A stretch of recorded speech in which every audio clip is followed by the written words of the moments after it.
Now, Moscow is making an attempt to boost foreign investment, or at least attract more foreign investment into Moscow.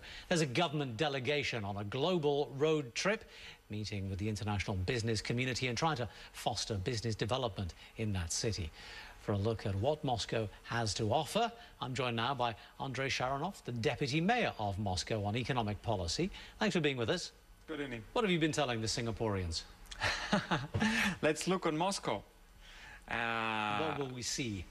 I guess we could see some very interesting opportunities. There are many numbers and facts which could persuade you and Singaporeans and Asian people that Moscow is a right destination for foreign investors. It's, for example, during last 12 years, the average growth, annual growth is more than 8%. And we still envisage such paces, and foreign investors could benefit from this growth as well.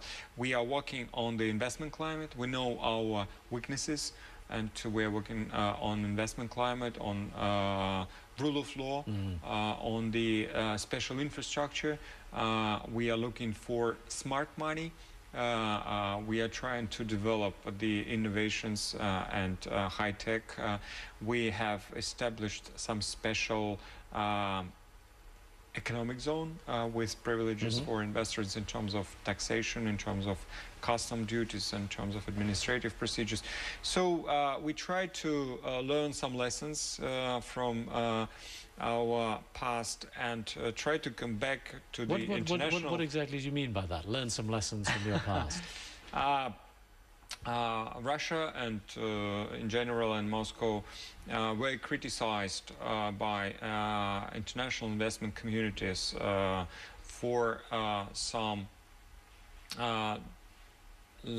enforcement samples, let's say, for some lack of legislation, on court procedures, right, and many other stuffs. Which explains why the foreign investment has dropped so sharply in Russia and still lags a lot of countries like China, for instance. I think half of what China attracts. But the real problem you have, I suppose, is probably an image problem, isn't it? I mean, yes. It doesn't... I mean, some of the things that you've mentioned, plus plenty of others, really don't make it look that attractive to a Western-minded audience, for sure, do they? Yes, just during this roadshow this morning in Singapore, people who are working in Moscow demonstrate that perception of Moscow among those who are working in Moscow is twice as better than those who are just getting or preparing to be in Moscow. So it's also important to create a right image and to disclose ourselves as much as possible, to demonstrate our strengths and weaknesses, and to persuade that still there is a space for international investment community to be in Russia, with not only oil and gas investment, but with transportation, with telecom, and with innovative and high-tech companies. But just reassure me a little more about the political and the legislative situation. I mean, the swapping of roles between the President and the Prime Minister didn't really appeal to a lot of internationally minded people.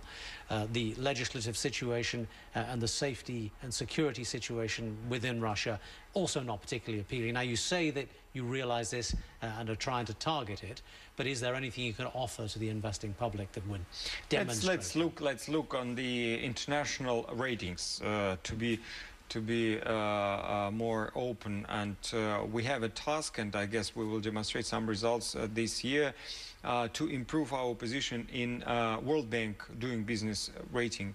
And we moved up an 8th position during last year, and probably we will move close to first 20 countries in this doing business rating in coming 4 years.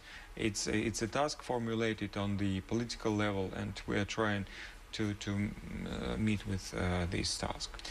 The situation for investors in the country is a little bit variable as well from region to region. I mean, the control of the various different parts of the country don't seem to be particularly of the same mind.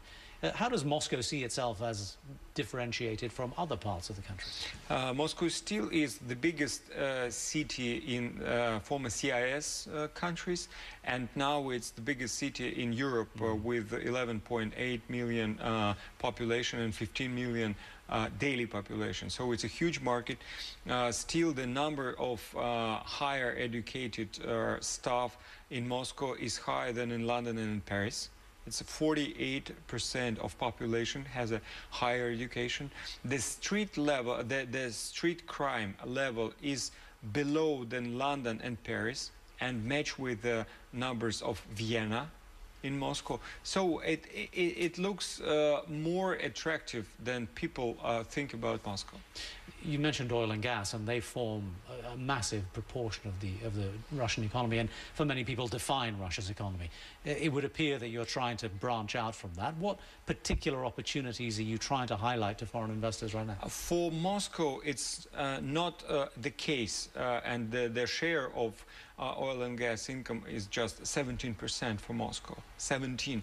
And more and more we envisage opportunities in transportation and telecommunication, in startups. It's very new, a new sector, in food production. So it's new sectors with big gap, which creates opportunity for foreign and local investors. All right. Thank you very much indeed for coming by. And Thank good you. luck with your trip.